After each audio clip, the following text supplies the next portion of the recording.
feel like when you start out crocheting and you're finally able to actually make your own clothes, we sort of gravitate towards making crop tops as one of our first projects. At least that's how it was for me. And honestly, I wish I didn't waste so much time on trying to perfect these crop tops or figure out how to make them fit. So I'm currently editing this video and I realised that for some reason I keep saying crop tops when I very clearly mean bralettes, like these types of tops. Let's just all pretend that whenever I say crop tops, I mean bralettes, because evidently, as you'll be watching this video, I am sharing a lot of project ideas for crop tops, and I have no issues with crocheting crop tops because that is actually a very general term for any type of top. I'm not quite sure why I didn't get that right when I was filming this, but let's just all pretend I chose the right word.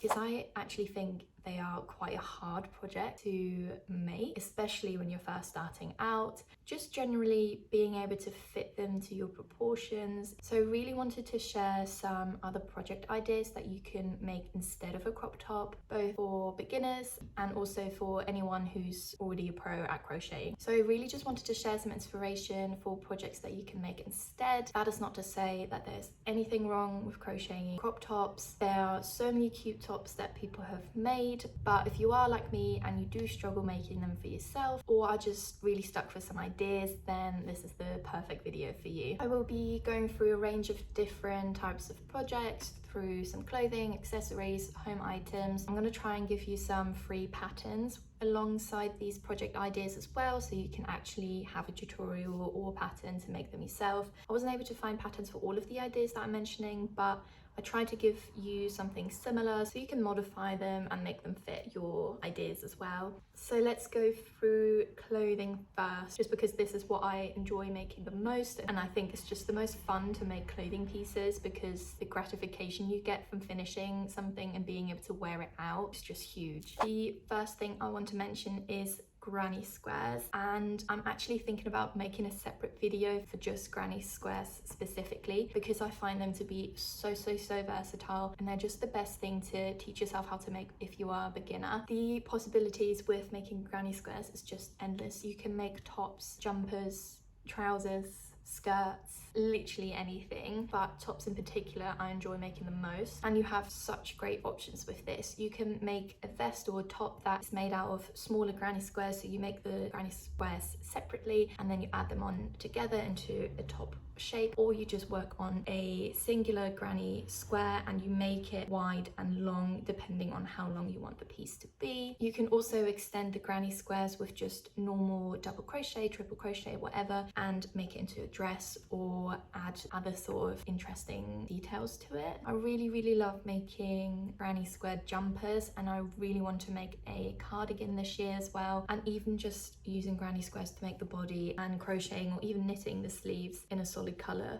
I quite like as well. As you can see in these images, all of these projects look so different, but the basis of it is just the granny square, and there's nothing different. It's just the very basic granny square that you can learn, but what makes them look so different is just the different colors that they've used, and this just shows how versatile they are. With not even a large set of skills, you can really make something so unique without having to think about it too much, and this is perfect if you are stuck for ideas or you don't really know what to work on currently. Start making something with the granny square and change up the colors, and you will have such an original piece. There are actually some really good free resources on Hobby. They have a pattern for the very basic granny square, but they also have a few different other variations. I know there are so many tutorials on YouTube and everything. You can literally just Google granny square and it will come up. So this is definitely the first project that I always gravitate towards if I'm stuck for ideas and I don't know what to crochet. Like I said, I'm really keen to make this into a separate video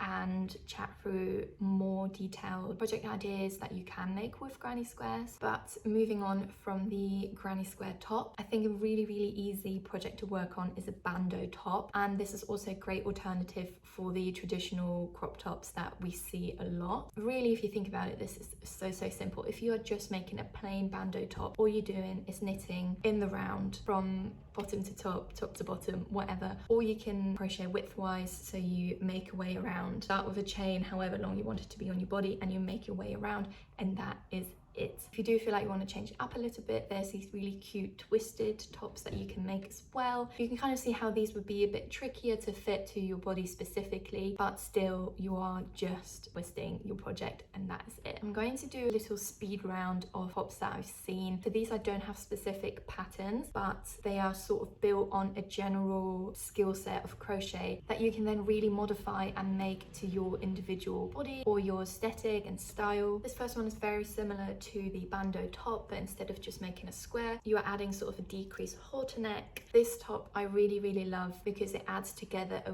wide variety of different crochet stitches. So if you haven't already learned a lot of stitches, this would be a great project to do so. All you have to do is crochet a square or a rectangle and make your way through different crochet stitches, teach yourself, look up some patterns for different types of stitches that you can learn, and for each row or every other row make a new stitch, and then you will have this amazing rectangle that you can sew together and wear as a top. Chain some little straps and you've got a really cute top. Then this is another little halter neck top that you can make, and as you can see the stitches are very simple and you're just changing the colors out. You're decreasing, so you're sort of creating a little triangle so it's thinner here at the neck and you have a bit more coverage around your body, and you can tie it at the back. Again, really simple, but I think you get a lot of gratification of changing out your colors quite frequently. I think that keeps you a bit more motivated to finish the piece. Then we have this really cute flower pattern, which might not be super suitable if you've literally just started out with crocheting, but if you have a bit more experience, then this flower pattern is really great to work on. There's so many different variations. You don't have to go with that super trendy flower pattern. I have a lot of different patterns come up on my Pinterest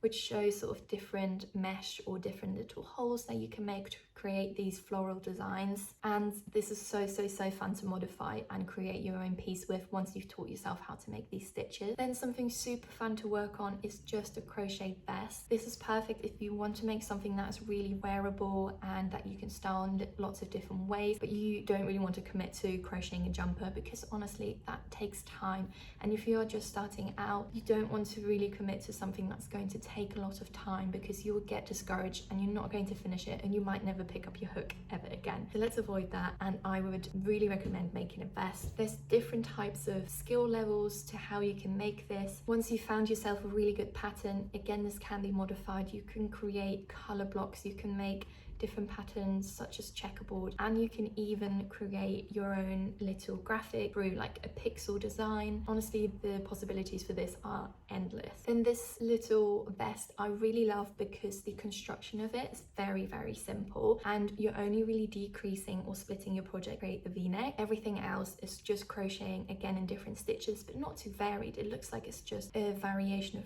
double, single, triple crochet, and sometimes creating a row of more gappy stitches. And I love how these types of projects, they don't have to be perfect. If you mess up, it's absolutely fine. You can just make it part of the design. Don't weave in your ends, just leave them hanging. Any mistakes won't be as obvious that way. And again, you have that gratification of changing out your colors and using different stitches, because it can get a bit boring if you're just making double crochets row after row after row in the same color. If you do really want to make a jumper, then I would recommend choosing a project that has a varied amount of stitches and design. This one, for example, is perfect because you have a row of granny squares, so you can work on those granny squares and then build on that in different stitches. Again, double crochet, triple crochet. You can add just some granny stitches which work up super quickly, and then that way you will get your finished piece quicker.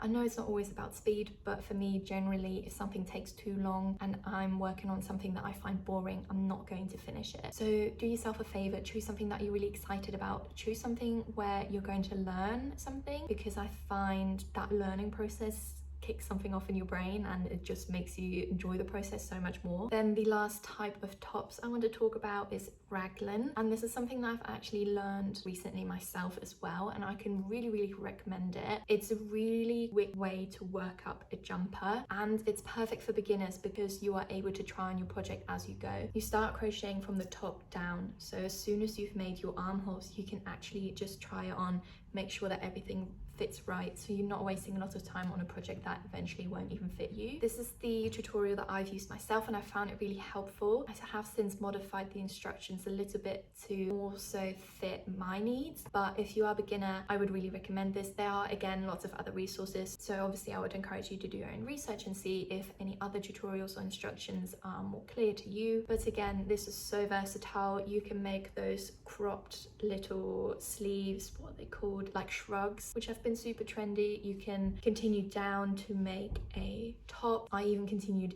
all the way down and made a little mini dress, which was really fun. Or you can stop at the sleeves and make a t-shirt. And I especially love this really colorful version because, again, all the things that I love about crochet are combined in one piece. You have the different colors, you're constantly changing out colors, and you have the different stitches as well. So this would be a project that's really exciting and motivating to finish as well. Now, moving on to shorts, something that is a little bit more challenging but can be easier than you would think depending on the different stitches that you use. As always, I would encourage doing something that has a granny stitch, like these types of shorts. You can make something with just normal double or single crochets. I haven't found a pattern for either of those options specifically, but I found this pattern for some really cute granny square shorts, and I love that the pattern is modifiable so that you can continue crocheting down to make them into trousers as well, which is really fun. Let's move on to some accessories that you can crochet. I am personally always more drawn to making clothing, but making accessories is also really fun, and often these projects are done really quickly. Bags in particular are so versatile, and depending on your needs, you can create such different types of designs. I was once in a phase where I was obsessed with making tiny little bags. I made a few bags that were specifically just for my phone, and I use them a lot in the summer when I don't actually have pockets, but I also don't want to be carrying like a big bag with me. So I would just make these really long strappy chains, and I had essentially just a little crocheted pocket where I would slip my phone in. I found a really great tutorial for a similar sort of design for these types of little bags as well. Again, granny squares can be worked up really quickly, and you can make really cute little granny square bags. For bags specifically, I would recommend using a yarn that isn't stretchy. So I wouldn't recommend acrylic because the bag will just stretch. Ideally, you want to be working with a sort of cotton yarn, so it will really hold, and you can actually add some weight to your bag as well. This bag I've actually recreated earlier this year, and I taught myself how to make the jasmine stitch, and that was really fun. So that's just a great example how versatile these projects can be by just learning a new crochet stitch and making something that is otherwise fairly simple, like a bag. I've made loads of bags before, but that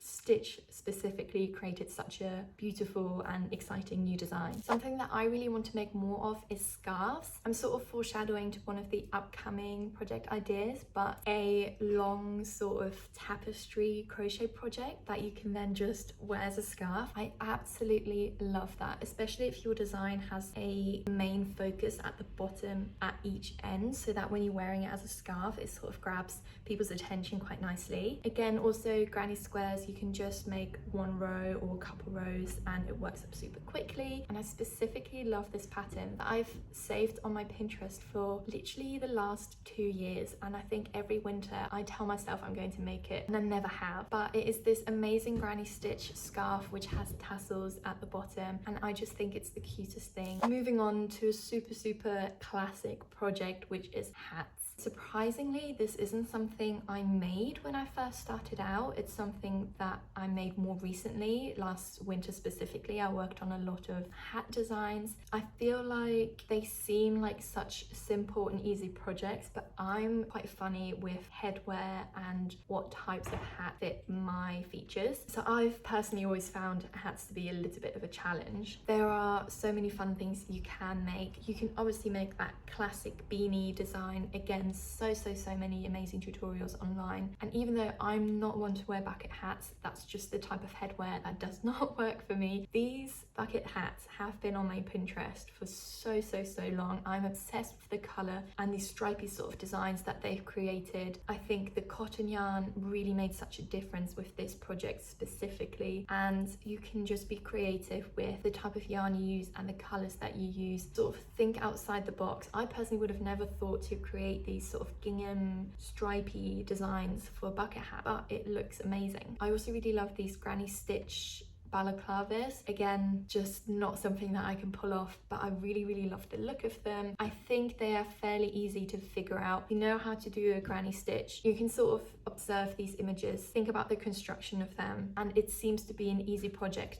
to recreate. I did find a couple really cool patterns for, you guessed it, granny stitch balaclavas, which I have tried before actually myself, but I wasn't quite happy with how it looked on me, so I made something else out of the granny squares. But this is just such a cute project, and you can use cheaper yarn for this as well. If you use acrylic yarn, that's going to keep you so warm in the winter as well. And if you're creative with the different types of colors, this is just such a cute little project. Something that I have discovered recently, and that is on my list to make myself actually, is scrunchies. I've seen a few of them here and there on Pinterest, Instagram, but then I've seen them on TikTok more recently, and I am completely obsessed. And they seem like such a simple thing to make. You're essentially just crocheting around an elastic band, which is so simple. I can't believe that I've never thought of making it myself, especially because I'm obsessed with I can't remember the brand that makes them, but those fluffy white scrunchies, I'm obsessed with them, and I really want to try and sew my own as well. But before I do that, I'm definitely going to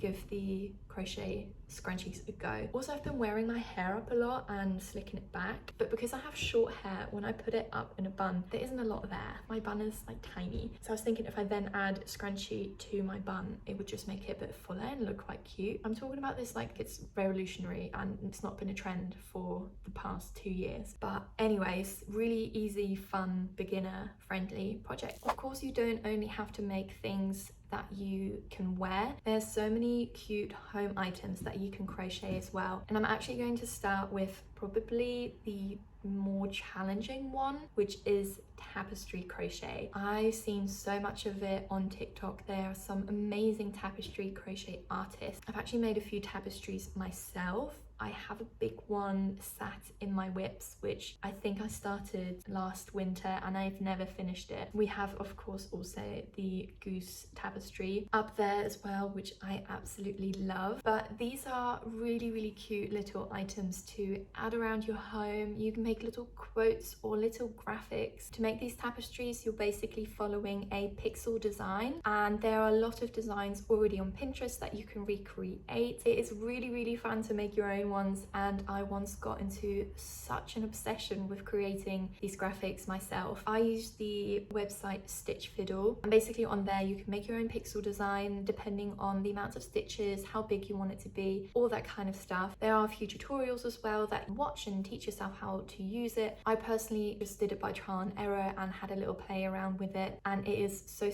fun. You can even upload pictures, and the website will transform the picture into pixels, which is really cool as well. Like I said, this is a little bit more challenging, but if you're up for it, I would really recommend trying it out. Try it on just a little square like I did with the goose, see how you go. But I think these are really cute to get you out of a rut. Something that you can make for your home that's going to be a lot more time consuming but super rewarding is, of course, blankets. This isn't revolutionary, this isn't a super original project idea, but the possibilities for this again are endless. You can basically apply the skills that you need for all of the other projects that I've mentioned and make them into a blanket. If you know how to make a granny square, make a bunch of them, make it into a blanket. If you know how to do a wide variety of different stitches, choose one of those stitches, make it into a square, choose the other stitch, make it into a square, and you end up with a bunch of different colors and stitch variations into one big blanket. I've also seen some creators save a square from each of their projects. So if you're someone who makes a lot of granny square projects or a lot of patchworks of jumpers, make an extra square and save it in a bag or something, and it's sort of a memory of all the projects you've worked on before, which is really fun. So like I said, I don't think you need specific patterns for making a blanket. It's pretty straightforward. I'm going to link a couple patterns that I thought were really cute and that can sort of help you along if you decide to make one but you don't really know where to start yet. Making pillowcases, I think, is a perfect project if you want to make a blanket but you don't want to commit to such a long-term project. I can basically repeat what I said about the blankets. You don't really need specific patterns for making pillowcases. All the skills you already have, you can apply to those. You can use a pillow as reference for sizing. As you crochet, hold it over the pillow, see if it will fit around it, and that's pretty much how I would tackle those projects. projects. I did see this pattern for a striped pillowcase, which you can refer to if you again don't really know where to start. But as always, if you just want it simple and straightforward, make a granny square and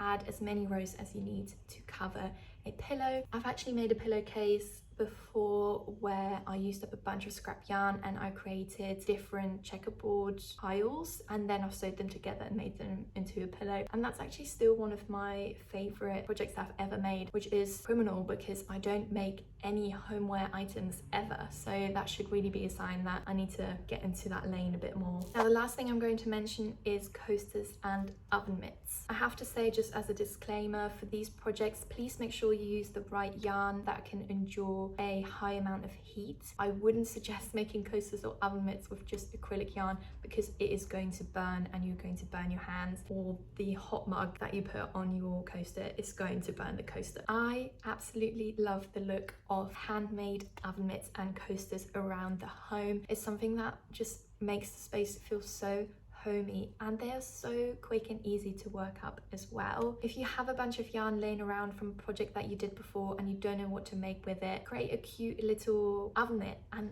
hang it on your wall in your kitchen, and it looks so wholesome. I actually found a bunch of cute patterns for these types of projects. Specifically, if you're looking for a more seasonal project, these little lime coasters or flower coasters are so cute for the summer. If you are laying out a picnic in your garden and you lay out these coasters and people can put on their iced cocktails or iced lemonades, how cute is that? Also, I can really see this as perfect little gift ideas for people as well, because they're not too time consuming to make, but they're so personal and wholesome. So yeah, these are all of the projects that I wanted to share with you. Hopefully they brought some inspiration to some of you if you are stuck for ideas or you are just tired of trying to make a well-fitted crop top like I used to do. I wanted to give a bit of a variety for projects that you might have not seen before or that you've just forgotten about and that you are now quite keen to make. Do let me know if you have any other sort of beginner friendly or easy crochet project ideas to get you out of a rut, or if you've made any of the projects that I've mentioned in this video, please let me know. I'd love to see or hear how they turned out for you. And yeah, like I mentioned, I'm going to be working on a granny square specific video because I could be talking about granny squares for hours. I love them so much. And I will also be making a granny square jumper tutorial probably in sort of September time, ready for autumn and winter, and essentially you'll be able to make these jumpers yourself as well. But yeah, I hope you enjoyed this video and thank you so much for watching.